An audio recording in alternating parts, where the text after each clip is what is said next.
కూర్చోండి. చేరొచ్చిన మీ అందరికీ యేసుక్రీస్తు వందనాలు చెల్లించుకుంటున్నాం.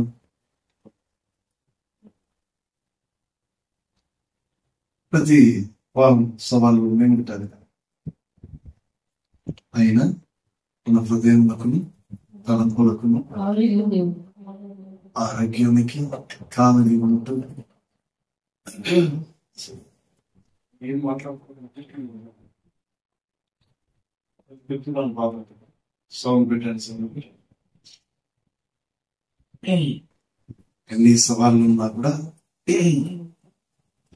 దేవుడిచ్చిన బాధ్యతను నెరవేర్చడానికి ఆయన ఇచ్చిన నడిపింపును బట్టి దేవునికి హృదయపూర్వకమైన కృతజ్ఞతలు చెల్లించుకుంటున్నాను.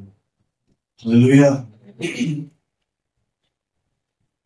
ఇంకా చాలా మంది రావాల్సిన వారు ఉంటున్నారు.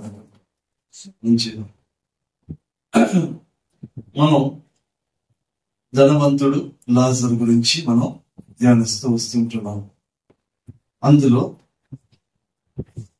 ఈ యొక్క ఉపమానంలో బాగా గుర్తుపెట్టుకోండి, ఇది నిజమైన కథ అయితే కాదు, ఇది ఒక ఉపమానం మాత్రమే. ఇది మీరు మర్చిపోకూడదు. ఎవరు ఏది చెప్పినా కూడా ఇది ఉపమానం మాత్రమే, రూఢిగా మీరు నమ్మాల్సింది. ఓకే, ఇందులో మూడు విషయాలు ఉంటున్నాయి. ఇద్దరు జీవించే విధానము, వారిద్దరూ చనిపోయిన విధానము, మరణించిన విధానము, మరణించిన తర్వాత మరలా జీవించే విధానం. మనకు తెలుసు వారిద్దరు జీవించే విధానంలో ఒకడు ధనవంతుడు, ఒకడు దరిద్రుడు.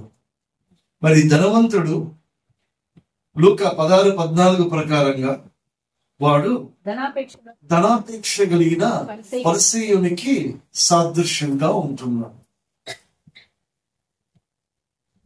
మరి దరిద్రుడు సామాన్యుడు. ఇది వారి యొక్క జీవన విధానం. రెండవది, వారిద్దరు మరణించిన విధానం. ఇద్దరు మరణిస్తున్నారు. ఒకరు దేవదూతల చేత కొనిపోయబడిన వాడు, రెండవాడు పాత పెట్టబడిన వాడు. అంటే దీన్ని మనం ఎలా తీసుకొచ్చంటే, మొదటి వాడు రహస్య రాకడకు చెందినవాడు, రెండవవాడు విడవబడిన వాడు బహిరంగ రాకడకు సాదృశ్యంగా ఉన్నవాడని మనం తెలుసుకోవాలి. హల్లెలూయా. మళ్ళీ మూడవది, మరణము తరువాత వారు జీవించిన విధానం. ఇది మనం పోయిన వారం యొక్క ధ్యానం అయి ఉంటున్నది. మరణము తర్వాత వారు జీవించిన విధానం ఎలా ఉందంటే, ఆ దరిద్రుడు చనిపోయి అబ్రహాము రొమ్మున ఆనుకుని ఉన్నవాడుట. హల్లెలూయా. అబ్రహాము రొమ్మున ఆనుకున్నవాడుట అంటే ఏంటో మనం మరొక్కసారి చూద్దాం. గళితీయులకు రాసిన పత్రిక 3, ఇది చాలా ఇంపార్టెంట్. గళితీయులకు రాసిన పత్రిక 3, 6, 7, 8.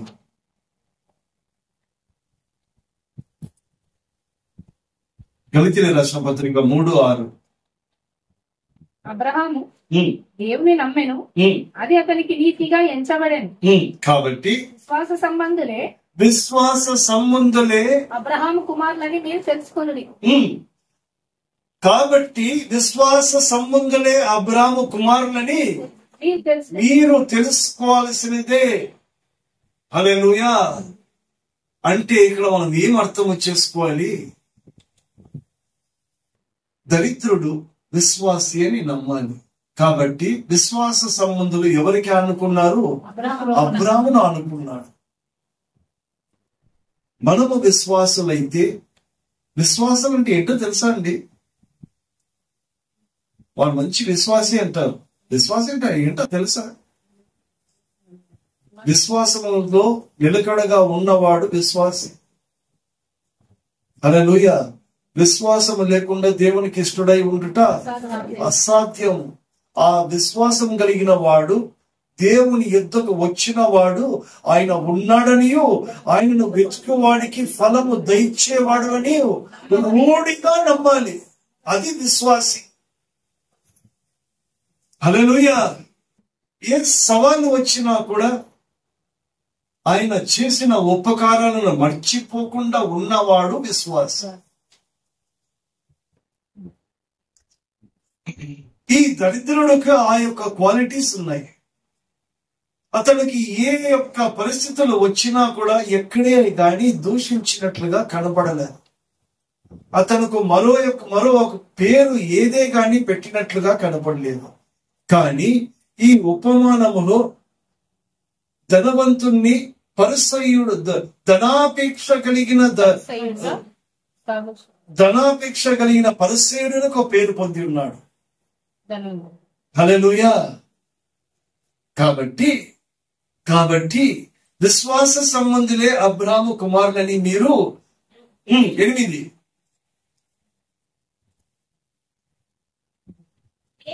దేవుడు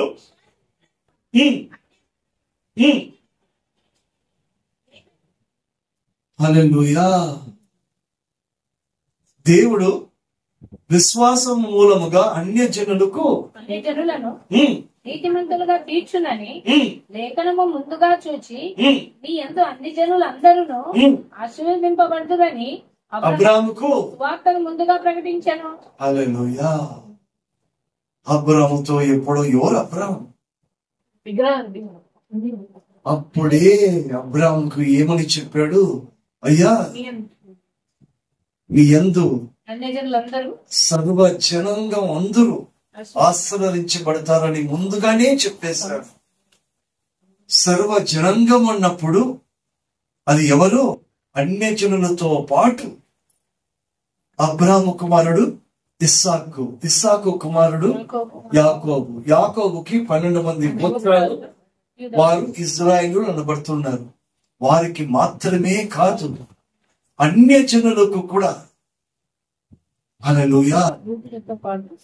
అన్యజనులలో మనము కూడా ఉన్నాం. కాబట్టి మనం ఎవరంట విశ్వాసులే. కనబడడానికి ఎలా ఉండొచ్చు? మనం ఎంత ఆస్తి స్థానం ఏది ఉన్నా కూడా ఆత్మీయ జీవితంలో మనం ఎవరు దరిద్రులు. ఎక్కడ దరిద్రులము? లోకానికి మనం దరిద్రులము, దేవునికి ఐశ్వర్యవంతులు. హల్లెలూయా. ఐ రిపీట్ అగైన్, దేవుని ఈ లోకానికి మనం దరిద్రులము.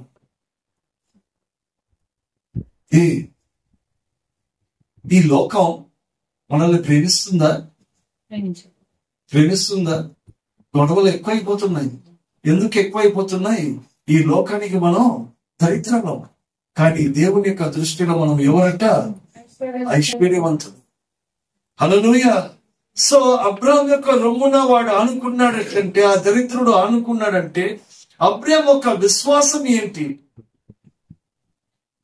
అబ్రాహాము దేవుని మాట విని బయలుదేరిన వాడు. ఎలా బయలుదేరాడంట? అతను ఎక్కడికి వెళుతున్నాడో ఎరగక బయలుదేరినాడు. అది అతని యొక్క విశ్వాసం. అయ్యా నువ్వు వాటిని విడిచిపెట్టి నువ్వు బయలుదేరాడంతే. రెండవది, అబ్రాహాము విశ్వాసము కొనసాగించబడుతున్నది. ఇది ఒకటి చూద్దాం. ఆదికాండం 13-14.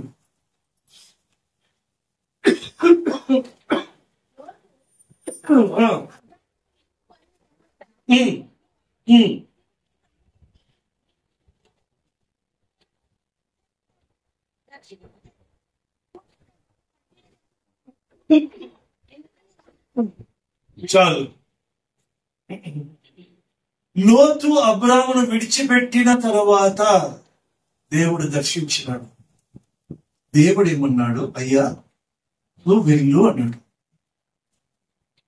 నేను నా ఇంటి వారు మానక నిన్ను స్తుతించేదము. అబ్రాహాముతో కూడా ఏమన్నాడంటే, అయ్యా నువ్వు బయలుదేరినప్పుడు ఇతడు ఏం చేస్తున్నాడు? లోతుని వెంట పెట్టుకొని పోతున్నాడు. లోతు తన అన్న కొడుకు అయినప్పటికీ కుటుంబము కాదు, బంధువు. ఎవరు? అన్న కొడుకు. లోతు అంటే దీన్ని మనం అర్థం ఎలా తీసుకోవాలి? లోతు అంటే కప్పు, కవరింగ్, సరౌండింగ్. హల్లెలూయా. ఆ లోతు అనే ఒక కవరింగ్ ఉన్నంత వరకు దేవుడు దర్శించలేదు. ఎప్పుడైతే ఆ కవరింగ్ అనేది విడిచిపెట్టిపోయిందో అప్పుడు దేవుడు దర్శించినాడు. ఇక్కడ తెలుసుకోవాల్సింది ఏంటంటే తన జీవితము, విశ్వాసము కొనసాగించబడుతూనే ఉంది. విశ్వాసిగా కొనసాగించబడుతూనే ఉన్నాడు. కానీ ఈస్ట్, వెస్ట్, నార్త్, సౌత్ దీంట్లో ఇదంతా నీదే అని ఎప్పుడు చెప్పాడు? ఆ లోతు పోయిన తర్వాత. హల్లెలూయా. ఆ లోతు పోవాలి. ఆ లోతు పేరు ఏదైనా కానిగాక ఆ లోతు అనేవాడు అన్న కొడుకి, బంధువుడే. కానీ దేవుడు ఆ వాడు ఉన్నంత వరకు, ఆ కప్పు ఉన్నంత వరకు, మనం వర్షంలో గొడుగు పెట్టుకుంటే వర్షం నీళ్ళు మన మీద పడుతుందా? ఏదో పొక్కలుంటే మనం చెప్పలేము, కానీ సరైన గొడుగు అయితే మాత్రం మన మీద నీళ్లు పడవు. అవునా? ఆ లోతు అనేవాడు కూడా అంతే. వాడు ఉన్నంత వరకు దేవుని యొక్క ఆశీర్వాదాలు పడవు. ఆ క్రమబద్ధమైన నడిపింపు అనేది ఉండదు. సాగుతూనే ఉన్నాడు. మనము కూడా సాగుతూనే ఉన్నాం. కానీ నిజమైన స్థిరమైన ఆశీర్వాదాలు ఎప్పుడైతే లోతు అనేవాడు పోవాలి. వెళ్ళిన తర్వాత దేవుడు అతనిని ఆశీర్వదించినట్లుగా మనం చూస్తుంటున్నాం. మూడవది, నిరీక్షణకు ఆధారము లేనప్పుడు కూడా అతడు దేవునిని నమ్మినాడు. చదువుదామండి, ఇది చాలా ముఖ్యం. అందరము విశ్వాసులే. మనం అందరూ ఎవరండి? విశ్వాసులే. మళ్ళీ విశ్వాసులు అయినప్పుడు ఈ విధంగా ఉండాలి. రోమీయులకు రాసిన పత్రిక 4:18. రోమీయులకు రాసిన పత్రిక 4:18.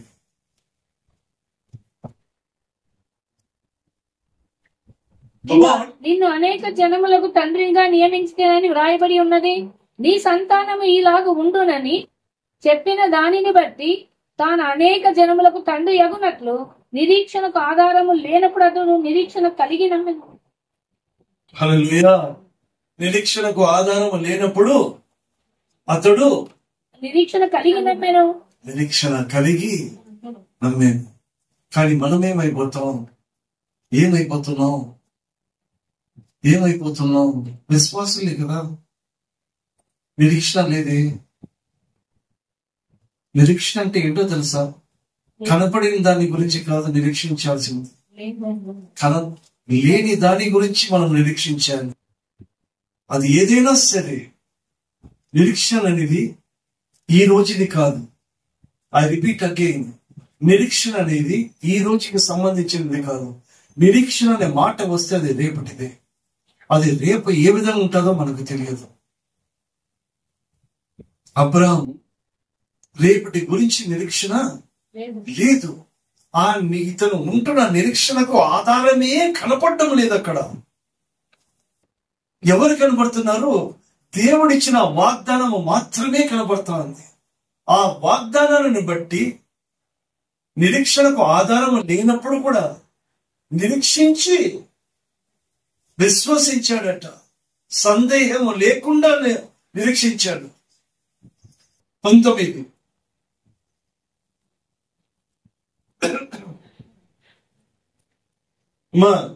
రోమిలికి రాసిన పత్రిక 4:19. మరియు అతడు విశ్వాసమునందు బలహీనుడు కాక రమారమి 100 వయసు గలవాడై రమారమి అంటే ఏంటో తెలుసా అండి?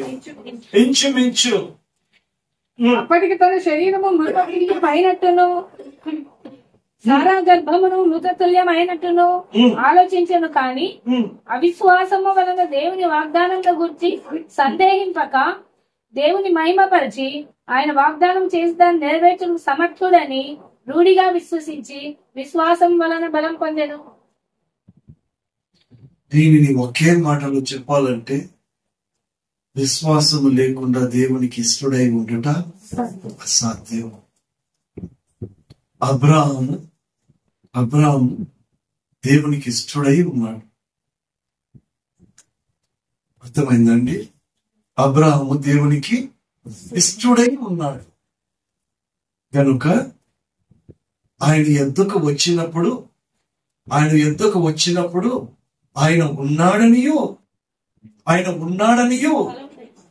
నిరీక్షణతో వెతుకుతున్నప్పుడు ఫలము దయచేవాడు అనియో సమర్థుడు అనేయో రూఢిగా నమ్మాడంట. అమ్మా, ఇవన్నీ చెప్తున్నాను, ఏమన్నా కొంచెమనే ఆలోచన వస్తుందా నీకు? ఆయా పరిస్థితుల్లో వచ్చినప్పుడు, నిరీక్షణ లేనప్పుడు, నిరీక్షణ కలిగి ఉంటారా? ఉండాలి. అర్థమైనా? 22, 23, 24, 25 కూడా చెప్తారా మీకోసమే? అందుచేత అది అతనికి నీతిగా ఎంచబడెను. అది అతనికి ఎంచబడినని అతని నిమిత్తం మాత్రమే కాదు గాని మన ప్రభువైన యేసును మృతులలో నుండి లేపిన వాని యందు విశ్వాసముంచిన మనకును ఎంచబడునని మన నిమిత్తము కూడా రాయబడి ఉన్నది. ఎవరికి రాయబడి ఉన్నది? మన నిమిత్తము కూడా రాయబడి ఉన్నదంట. మన పేర్లు అక్కడ లేదు కానీ అబ్రాహాం అని విశ్వాసులని ఉంది. అర్థమైందా? అంటే మన గురించి అక్కడ ఉంది. వింటున్న చెవు కలిగిన వాడు వినును గాక అంటాడు కదా. ఎవరో ఒక ఆయన వచ్చి అన్నాడు కదా, ఏమి అలా మీరు ఈ మాటలు వింటున్నారంటే మీ పేర్లు అక్కడ ఉన్నాయి. ఆమేన్. అది మన కొరకు కూడా రాయబడి ఉంది. మనకు ఏమీ లేదు, మన జీవితంలో మనకేమీ లేదు, నిరీక్షణ అనేది లేదు. అంటే ఆ నిరీక్షణకు ఒక ఆధారం అనేది కనపడడం లేదు కాబట్టి మనం కదిలించబడుతున్నాం. హల్లెలూయా. కానీ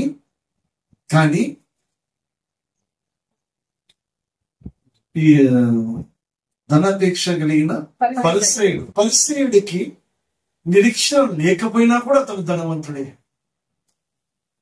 మనం ఏమనుకుంటామంటే వాడు పరిసయుడు, ధనవంతుడు, మనం ఎంత చేసినా మనకు రావడం లేదు. కానీ దినదినము మనము ఆత్మీయంగా ఐశ్వర్యవంతులుగా అవుతున్నాము. ఎప్పుడైతే మీకు ఇంకొక మాట చెప్పనా, సొలొమోను ఏం కోరినాడండి? కమాన్, దేవుడు నీకు జ్ఞానం ఒకటే ఇచ్చినాడు అనుకున్నారా? ఏమి ఇచ్చినాడు తెలుసా? తను అనుకునే దానికన్నా అతను ఏమంటున్నాడంటే, దేవుడు అయ్యా నేను అనుకున్నా నువ్వు ఐశ్వర్యం అది ఇది అని అడుగుతావు అనుకున్నా, అవి అడుగుకుంటా నువ్వు నీ యొక్క రాజ్యాన్ని గురించి నువ్వు దాన్ని ఏ విధంగా వాటిని నేను పరిపాలించాలి, దానికి కావలసిన జ్ఞానం ఒక్కటే అడిగినావు, దానితో పాటు నీకు సమస్తం ఇస్తాననేసి ఇచ్చేశాడు. హల్లెలూయా. సొలొమోనుని వేరేగా చూసేవాడు, మనల్ని వేరేగా చూసే దేవుడా కాదే. అబ్రాహాముకే సువార్త చెప్పేసినాడు. ఏమని నీ ఆశీర్వాదం నేను అన్య జనులకు కూడా ఇస్తానని చెప్పేశాడు. ఎప్పుడో దాన్ని ఏమంటారంటే జగత్తు పునాది వేయక మునుపే మన పట్ల దేవునికి ఒక చిత్తము సంకల్పము ఉన్నది. ఆమేన్. కాబట్టి మనకు నిరీక్షణకు ఆధారం ఏది కనపడటం లేదు. కనపడకపోయినా ఆయన ఫలము దయచేవాడని మనము నమ్మవలెను కదా. అబ్రాహాము నమ్మాడు, అది నీతిగా ఎంచబడింది. మనము నమ్మినట్లయితే మనము కూడా నీతిగా ఎంచబడతాము. 4వది అబ్రాహాము యొక్క విధేయత. అబ్రాహాము యొక్క విధేయత ఏంటో తెలుసా? అయ్యా నీకు ఒకానొక కొడుకుని ఇచ్చిందంటే ఇచ్చేస్తున్నాడు. ఒకానొక కొడుకుని నాకు బలి ఇచ్చేయమంటే ఇచ్చేస్తున్నాడు. దీని అర్థం మనమేమి ఇవ్వాలి? ప్రధాన కుమారుడిని ఇచ్చేస్తున్నాడు. ఆయనకి ప్రధాన సమయము మనకి ఇవ్వాలి. ప్రాధాన్యత మనం ఇవ్వాలి. హల్లెలూయా. నెక్స్ట్ ఇంకోటో తెలుసా, వారి యొక్క పని వారితో ఆయన అంటున్నాడు, అయ్యా నేను నా కొడుకు వెళ్ళి దేవుని ఆరాధించి తిరిగి మేము వస్తామంటున్నాడు. అది విశ్వాసం.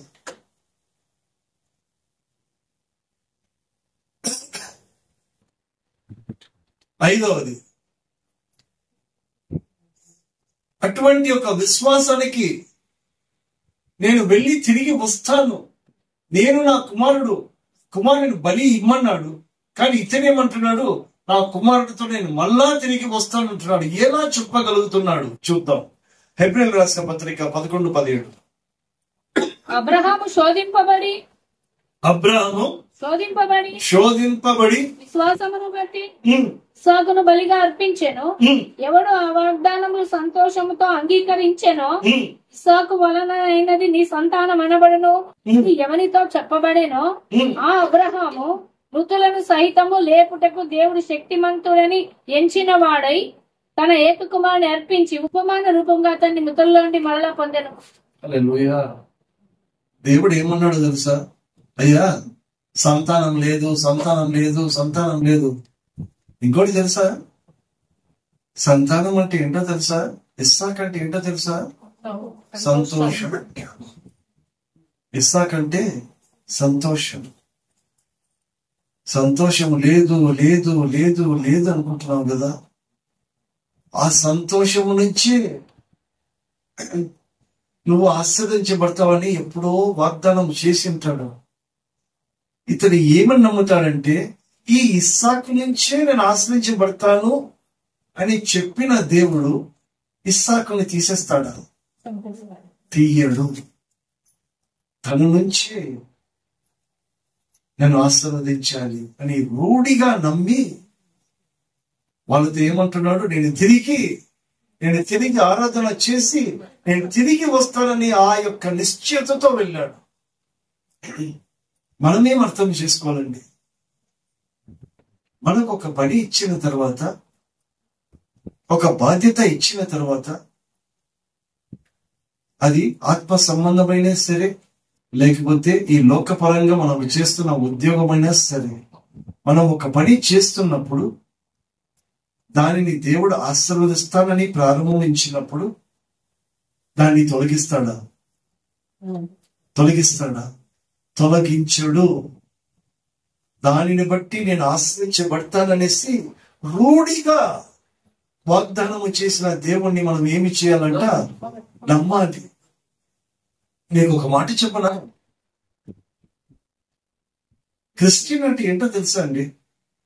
మరో పేరు క్రిస్టియన్ అంటే మరో పేరు ఏంటో తెలుసా? మరో పేరు విశ్వాసం. సింపుల్. విశ్వసించేవాడే విశ్వాసి, వాడే క్రిస్టియన్. Very simple. మనకి దేవుడు, మనం ఏదో ఒకటి చేస్తున్నాం, దేవుని నామములో చేస్తున్నాం, ఓకే, దాన్ని ఆయన మీద ఆయనను ఆధారం చేసుకుని దాన్ని జస్ట్ కీప్ గోయింగ్. అబ్రాహాము చేసిన పని అంతే. వాగ్దానాన్ని, దేవుడిచ్చిన వాగ్దానాన్ని నమ్మినాడు, నీతిగా ఎంచబడ్డాడు. అబ్రాహాము చేసినప్పుడు అబ్రాహాము రొమ్మున ఆ దరిద్రుడు అనుకున్నాడు, మనం ఎందుకు అనుకోకూడదు? హల్లెలూయా. ఎనీవే, అనుకుంటే ఏమైతుంది, అనుకోకపోతే ఏమైతుంది అనేసి ముగింపులో ఉంటుంది. ఆరవది, అబ్రాహాము యొక్క విశ్వాసము జీవము గలది. అబ్రాహాము యొక్క విశ్వాసము తాత్కాలికమైనది కాదు. అబ్రాహాము యొక్క విశ్వాసము జీవము గలది. ఎలా చూద్దాం? యాకోబు రాసిన పత్రిక 2:18.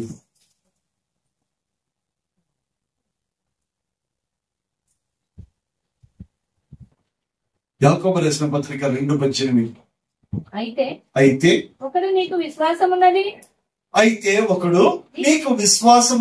నాకు క్రియలు ఉన్నవి. క్రియలు లేకుండా నీ విశ్వాసము నాకు కనపరచుము, నేను నా క్రియల చేత నా విశ్వాసం నీకు కనపడుతుందని చెప్పాను. హల్లెలూయా. అర్థమైందండి? నా క్రియల చేత నా విశ్వాసము నీకు ఊరికే మనం కూర్చొని నేను క్రిస్టియను, నేను విశ్వాసి అనుకు క్రియలు లేకపోతే అది వ్యర్థం. ఓకే, మీ యొక్క విశ్వాసం ఎలా కనపరచాలట్లంట? ఎలా కనపరచాలి? విశ్వాసం క్రియలతో మన విశ్వాసం కనపరచాలట్లంట. చదువమ్మా, అంతేనా? అందుచేత 28:18, ఆదికాండం 22:18. క్రియలు లేకుండా నీ విశ్వాసం నాకు కనపరచుము, నేను నా క్రియల చేత నా విశ్వాసం నీకు కనబడుతుందని చెప్పును. రైట్, 22:18 ఆదికాండం. క్రియలతో అతని విశ్వాసం ఎలా కనపరిచాడో చూద్దాం.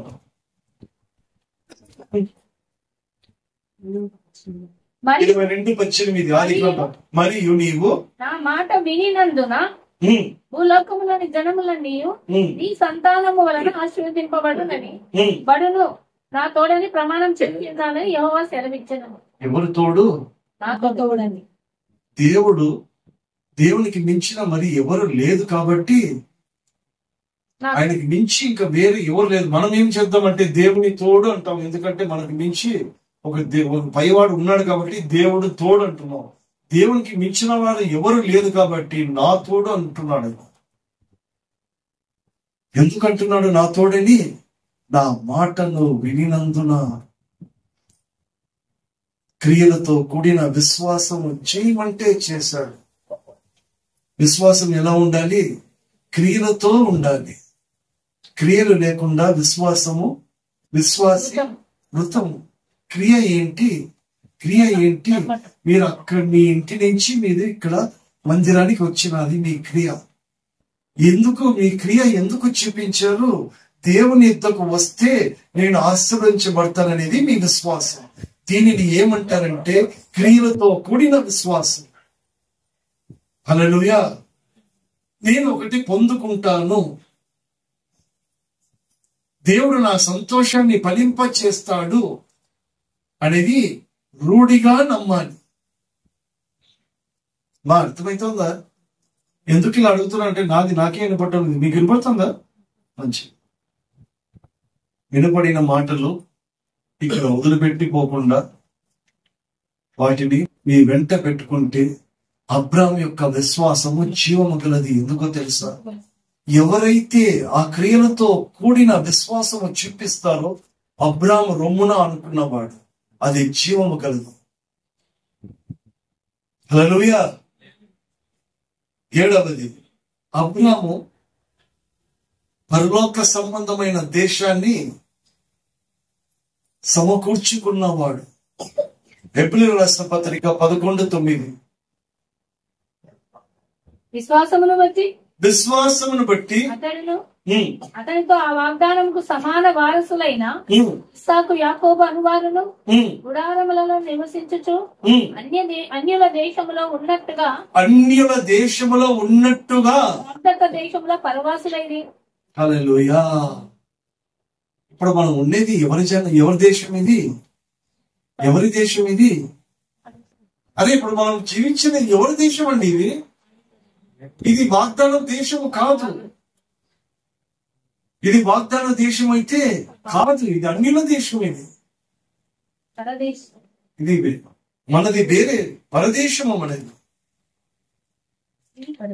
పరలోకము, వేరే లోకము. పర అంటే వేరే, పరదేశి అంటే ఈ దేశానికి సంబంధించిన కాడు, ఈ దేశానికి సంబంధించిన వాడు కాదు కాబట్టి వాడు పరదేశి.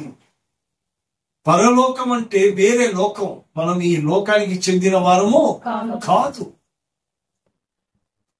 వీరు పరదేశులుగా ఉంటూ చదవండి, వాగ్దాన దేశమును పరవాసులయ్యేది. ఇక్కడ ఉన్నా కూడా ఆ దేశంలో ఉన్నట్టుగా వారు ఊహించుకున్నారు. హల్లెలూయా. వాటిని మేము స్వతంత్రించుకోబోతుంటున్నాము అనే ఒక రూఢిగా నమ్మినారు వాళ్ళు. ఇక్కడ ఎలా ఉన్నారంట? పరదేశులుగా ఉన్నారు.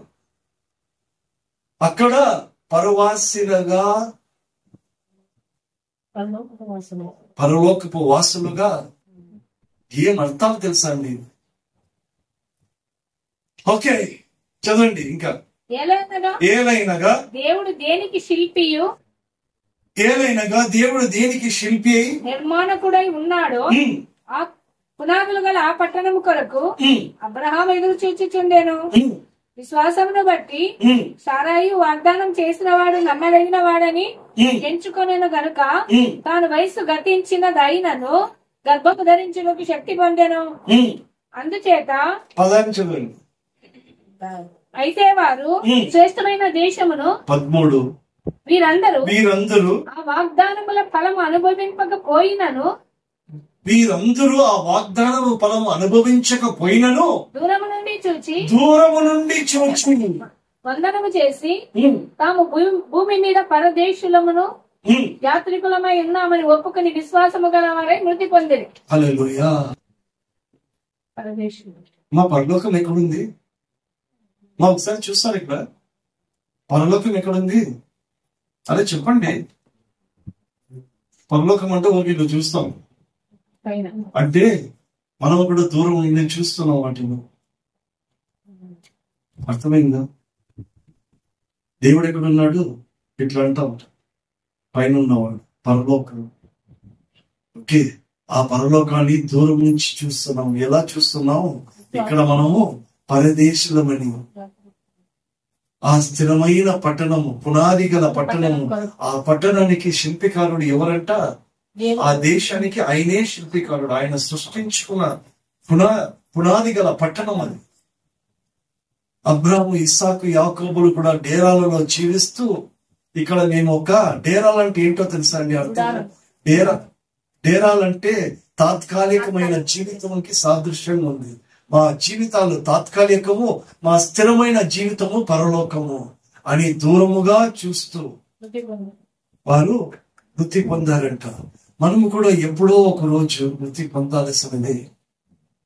హల్లెలూయా. మనం కూడా ఎప్పుడో ఒక దినాన్న మృతి పొందాల్సిందే. పుట్టినవాడు తప్పదు. దాని తర్వాత ఒక జీవితం ఉంది. ఇద్దరు చనిపోయారు, తిరిగి జీవముతో కనబడ్డారు. హల్లెలూయా. ఇద్దరు చనిపోయినారు, తర్వాత జీవంతో కనపడ్డారు. ఎక్కడ కనపడ్డారు? స్థలం ఏంటి? దరిద్రుడు ఉపమాన రీతిలో ఎక్కడ కనపడ్డాడు? లూకా 23:42-43.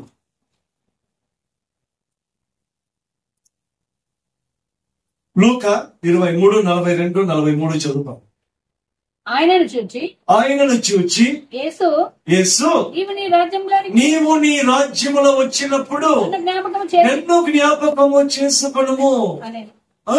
అందుకు ఆయన వానితో నేడు నీవు నాతో కూడా పరదేశంలో ఉందువని. ఎక్కడ ఉండాలి? పరదేశంలో. హల్లెలూయా. పరలోకంలో కాదండి, ఇది పరదేశంలో. It's a paradise, it's a place of rest, ఒక నివసించే స్థలం. హల్లెలూయా. ఒక నివసించే స్థలం. అబ్రాహాము ఆ దరిద్రుడు చనిపోయి ఎక్కడ కనపడ్డాడు? పరదేశంలోనే కనపడ్డాడు. అబ్రాహాము రొమ్మున అనుకున్నాడు అని అనుకుందాం. హల్లెలూయా. వానికి ఏమీ లేదు. అమ్మా వింటున్నారా? చనిపోయాడా? దరిద్రుడు ధనవంతుడు ఇద్దరు చనిపోయారా? చనిపోయిన తర్వాత ఇద్దరు లేచారు. దరిద్రుడు ఎక్కడ కనబడుతున్నాడు? పరదేశి ఒక స్థలంలో కనబడుతున్నాడు. వానికి ఏమి లేదో తెలుసా? ప్రకటనలు 26వ వచనం. ప్రకటనలు 26వ వచనం. ఈ మొదటి పునరుద్ధానములో ఎవరు లేచారు? మొదట దరిద్రుడు మొదట లేచాడు. దేవదూతల చేత కొనవేయబడ్డాడు. 5 మంది బుద్ధిగల కన్యకలు లేవబడ్డారు. అమ్మ అర్థమైతుందా? 5 మంది బుద్ధిగల కన్యకలు లేపబడ్డారు. ఆ దరిద్రుడు లేపబడ్డాడు దేవదూతల చేత. సంఘము కూడా దేవుని యొక్క ఆత్మ చేత ఎత్తబడాలి. హల్లెలూయా. ఎత్తబడిన వారికి ఏమీ లేదు. చదవండి ఇప్పుడు. మొదటి పునరుద్ధానములో పాలు కలిగిన వారు ధన్యులను పరిశుద్ధులనై ఉందురు. ఇట్టి వారి మీద రెండవ మరణమునకు అధికారం లేదు. ఇట్టి వారి మీద రెండవ మరణమునకు రెండో మరణము అధికారం లేదు. అధికారము లేదు. అండర్లైన్. అంటే ఆ దరిద్రుడికి ఏమీ లేదు. రెండవ మరణం ఒక మరణం ఇక్కడ అయిపోయింది. దరిద్రుడు చనిపోయాడు. హల్లెలూయా. దేవదూత చేత ఎత్తబడ్డాడు. వాడికి మరలా మరణం అనేది లేదు. వాడి నిత్య జీవముకి సంబంధించిన వాడు. ఎందుకో వాడి నిత్య జీవానికి సంబంధించిన వాడు అబ్రాహ్మకుంటున్న జీవము గల విశ్వాసానికి ఆనుకున్నాడు కనుక. Are you with me, church? I hope you understand. నా విశ్వాసం అట్లా జీవము గలదా, లేకపోతే అది మృతంగా ఉందా, అది క్రియలు లేకుండా ఉందా? నిరీక్షణకు ఆధారము లేనప్పుడు కూడా సందేహింపక నీకు నువ్వు నమ్మితే చాలు. నీ మీద నీకు నమ్మకం ఉండాలి. హల్లెలూయా. దేని కొనుకో కాదు, నా మీద నాకు నమ్మకం ఉండాలి. హల్లెలూయా. That is very important. That is very important. నా మీద నాకు విశ్వాసం ఉన్నప్పుడు, నేను ఒక అడుగు పెట్టి ఒక దినంలో నేను వచ్చినానంటే అది జీవంతో కూడిన విశ్వాసం. ఒకవేళ అది జీవంతో కూడిన విశ్వాసం లేకుండా ఉంటే దేవుడు నా జీవితంలో, మన జీవితంలో దీర్ఘ శాంతముతో మనకు కావలసిన ఆహారం, హల్లెలూయా,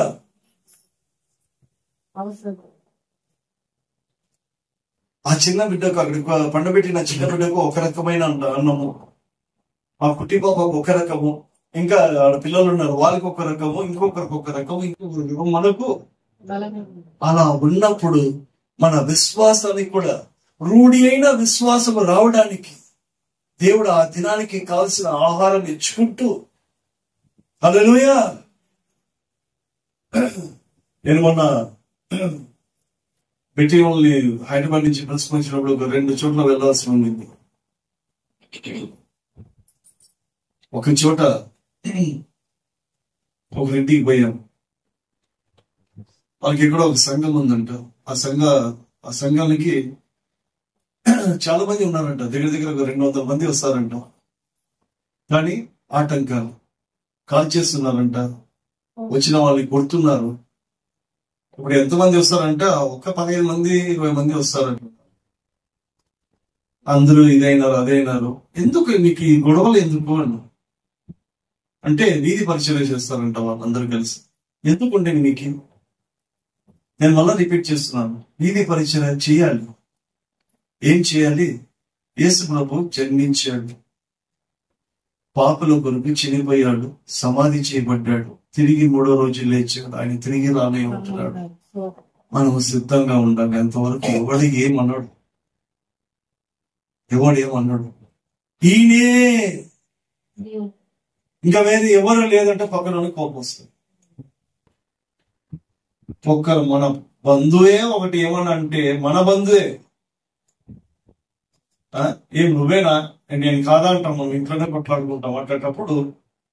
అట్లాంటప్పుడు నేను ఒకటే చెప్పినాను. ఎందుకు ఈ మాటలు చెప్తున్నా అంటే, నేను చెప్పిన నా దగ్గర 18 కుటుంబాలు ఉంటున్నాయి. ఆ 18 కుటుంబంలో ఎవరు తప్పిపోకుండా ఎత్తబడే సమయంలో ఉండాలని నా ప్రయత్నం. అంటే ఓకే, నువ్వు ఊరంతా తిరిగి ఇంట్లో ఉన్న వాళ్ళని పోగొట్టుకుంటే నీకు ఏమి లాభమయ్యా పాస్టర్ అంటే? నువ్వు ఎలా జీవించాలో తెలుసా? ఈ లోకం అనే తోడేళ్ళ మధ్యలో గొర్రెల వలె నిన్ను పంపించి ఉంటున్నాడు. పాము వలె వివేకము కలిగి పాము వలె నిష్కపటముగా నువ్వు జీవించు. నీకు ఉంటున్న 15 మంది 15 కుటుంబాలు లేదా 15 మంది వస్తున్నారు. వాళ్ళు తప్పిపోకుండా నువ్వు కాపాడుకొని ఏంటి వారిని ఎత్తబడే సంఘంలో ఉండడానికి ప్రయత్నం చేయి అంటున్నా. మంచిది అన్నాడు, ఆయన ఇష్టం. హల్లెలూయా. కాబట్టి రెండో మరణము జీవంతో కూడిన విశ్వాసము ఉండగలిగితే వారికి ఏ అధికారం లేదు. రెండో మరణం అనేది వారి మీద అధికారం లేదు. వారు అది మార్గము, సత్యము, జీవం ఏంటంటే మరణము తర్వాత జీవించడము జీవం. దానికి ఆయన జీవము కలిగిన వాడు, జీవింప చేస్తున్నవాడు. హల్లెలూయా. మరి ఈ ధనవంతుడు ఉపమాన రీతిలో ఎక్కడ కనబడుతున్నాడు? లూకా 16:23. త్వరగండి, ముగిస్తాను. అప్పుడతడు పాతాళంలో బాధపడుచు ఎక్కడ కనబడుతున్నాడు? పాతాళంలో కనబడుతున్నాడు, తీర్పులో కనబడుతుంటున్నాడు. ఇతడు ఏమైతున్నాడు? ప్రకటనలు 20:14-15. ప్రకటనలు 20:14-15. అప్పుడు మరి యొక్క దూత దేవాలయంలో నుండి వెడలి వచ్చి, భూమి పైరు పండి ఉన్నది, కోతకాలం వచ్చినది, నీ కొడవలి పెట్టి కోయమని గొప్ప స్వరముతో ప్రకటనలు 20:14-15. మరణమును గట్టిగా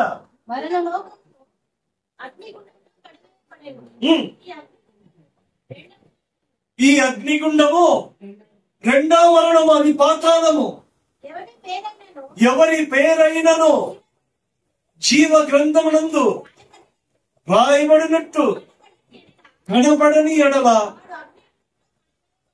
హల్లెలూయా.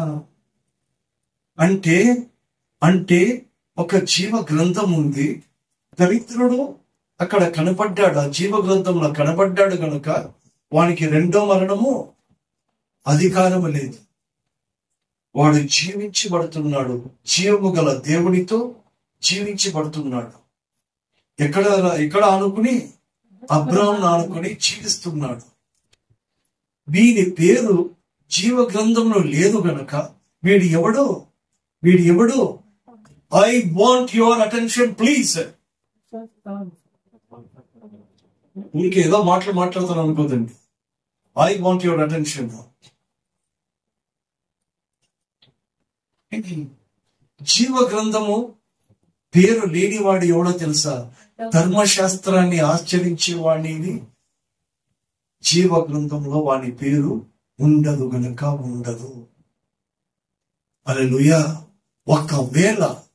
ఒక్కవేళ ఆ యొక్క ధర్మశాస్త్రానికి సంబంధించిన వాడు ఎక్కడైనా వాడు జీవము గల దేవుణ్ణి విశ్వసించి వస్తాడేమోననేసి దినాలు సాగుతున్నది.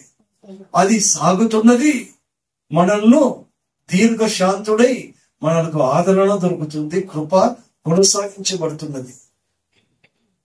కానీ సత్యం ఏంటో తెలుసా? మార్గము తెలుసు, సత్యం ఏంటో తెలుసా? మరణం అనేది ఒకటి ఉంది, దాని తర్వాత జీవం అనేది ఒకటి ఉన్నది.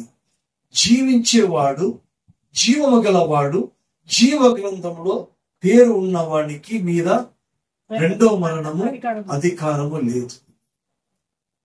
ధర్మశాస్త్రానికి సంబంధించిన ధనాపేక్ష కలిగిన పరిసేయుడు లాంటి వారికి జీవము గల గ్రంథములో వాని పేరు లేనందువలన వానికి పాతాళములో వాని పేరు రాయబడి ఉంటున్నది. ఇదే ఆ ఉపమానం యొక్క సారాంశం. హల్లెలూయా. కాబట్టి ఈ మాటలు మనము శ్రద్ధగా విని పాటించాలనేసి గలతీయుల రాసిన పత్రిక 3, 9, 10, 11, 12, 13, 14 నిదానించి, కాబట్టి విశ్వాస సంబంధులే విశ్వాసము గల అబ్రాహాముతో కూడా ఆశీర్వదింపబడుదురు. ఆమేన్. ధర్మశాస్త్రము విధించిన క్రియలకు సంబంధులందరూ శాపమునకు లోనై ఉన్నారు. ఎందుకనగా, బాగా వినండి, ధర్మశాస్త్రం విధించిన క్రియలకు సంబంధము గల వారందరూ శాపమునకు లోనై ఉన్నారు. ఎందుకనగా ధర్మశాస్త్ర గ్రంథమందు రాయబడిన విధులన్నీ చేయుట ఎందు నిలకడగా ఉండని ప్రతి వాడును శాపగ్రస్తుడు అని వ్రాయబడి ఉన్నది. ధర్మశాస్త్రం చేత ఎవడును దేవుని ఎదుట నీతిమంతులని తీర్చకున్నాడు అన్న సంగతి స్పష్టమే. ఏలయనగా నీతిమంతుడు విశ్వాసం మూలంగా జీవించు. ధర్మశాస్త్రము విశ్వాస సంబంధమైనది కాదు, కానీ ధర్మశాస్త్రము విశ్వాసం సంబంధించినది కాదు, కానీ దాని విధులను ఆచరించువాడు వాటి వలననే జీవించును. ఆత్మను గూర్చిన వాగ్దానము విశ్వాసము వలన మనకు లభించినట్లు అబ్రహాము పొందిన ఆశీర్వచనము క్రీస్తు యేసు ద్వారా అన్యజనులకు కలుగుటకై క్రీస్తు మన కోసము శాపమై మనలను ధర్మశాస్త్రం యొక్క శాపము నుండి విమోచించెను. ఇది సత్యం. హల్లెలూయా. ఈ ధర్మశాస్త్రానికి మనము కూడా లోనై ఉన్నాము. హల్లెలూయా. యెరూషలేము నుంచి యెరికోకు దిగిజారిపోతుంటున్న ధర్మశాస్త్రానికి లోనై ఉన్న మనలను ఆ మంచి సమరయుడు వచ్చి ఏమి చేశాడు? ఆ ధర్మశాస్త్రానికి సంబంధించి కొరు ప్రాణములతో పడిపోయి ఉన్న వాడిని కాపాడిటకు వాని శాపమంతా ఈయన మోసుకుని, ఆయన వాహనాన్ని మీద మోసుకుని వాణిని తీసి ఒక ఇంట్లో పెట్టి ఇతడు శాపగ్రస్తుడయ్యాడు. హల్లెలూయా. మనల్ని విమోచించిన వాడు జీవము గలవాడు. ఎలా జీవము గలవాడు అంటే ఆయన చనిపోయి సమాధి చేయబడి తిరిగి 3వ రోజు లేచాడు గనక. హల్లెలూయా. మొన్నటి వారము మనము ఆ ఎర్రని పొయ్యను ఏదో అది తెలుగులో పెయ్య అంటే మన తెలుగులో దయ్యము అని తమిళ్. నాకైనా పెయ్య అంటే ఎర్రని దయ్యం అనేటట్టుగానే ఆలోచన వస్తుంది. పెయ్యి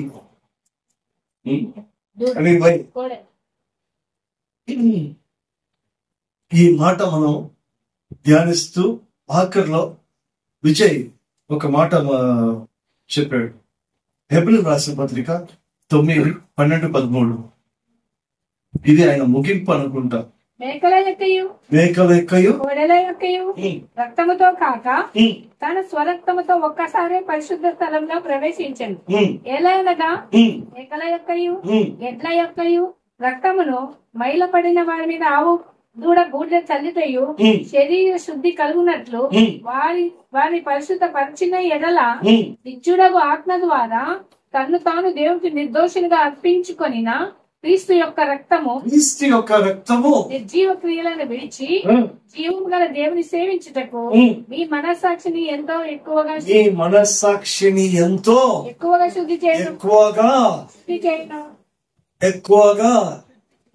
శుద్ధి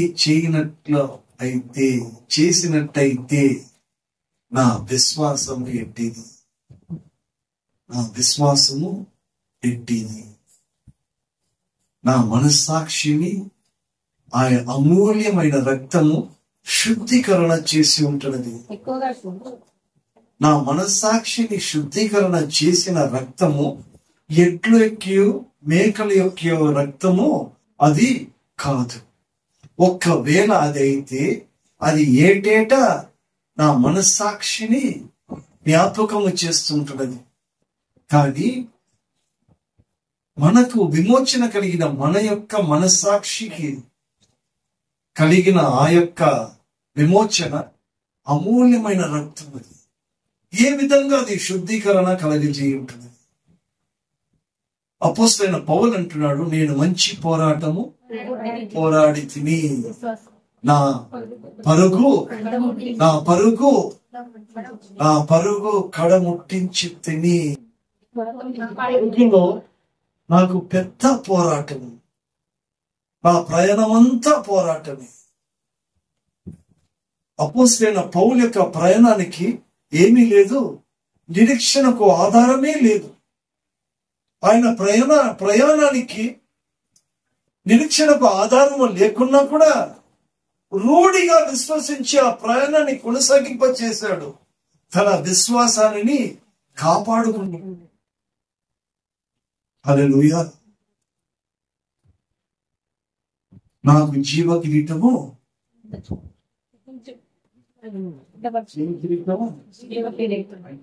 తెలుసా, నాకు రెండవ మరణము లేదు అని రూఢిగా చెప్తున్నాడు. అది నాకు మాత్రమే కాదు, నాతో కూడా విశ్వసించిన ప్రతి ఒక్కరికి అది ఉందట. ఏమో చదవాలనుకుంటున్నారా? 2 తిమోతి 2:7 అడగండి. 2 తిమోతి 2:7. మంచి పోరాటం పోరాడి తిని, మంచి పోరాటము పోరాడి తిని, నా పరుగు కడ ముట్టించి తిని, విశ్వాసమును కాపాడుకుంటుంది. ఇక మీదట నా కొరకు నీతి కిరీటం ఉంచబడి ఉన్నది. ఆ దినమందు నీతి గల న్యాయాధిపతి అయిన ప్రభువు అది నాకు మాత్రమే కాక తన ప్రత్యక్షత అపేక్షించు వారి అందరికీ అనుగ్రహించు. హల్లెలూయా.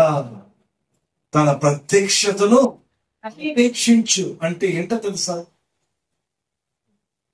నిరీక్షణకు ఆధారం లేనప్పుడు నిరీక్షణతో విశ్వాసమును కొనసాగించబడుతున్న వారికి కూడా అది ఉంది. కాబట్టి తెస్సలోనికీయులకు రాసిన మొదటి పత్రిక 4:17.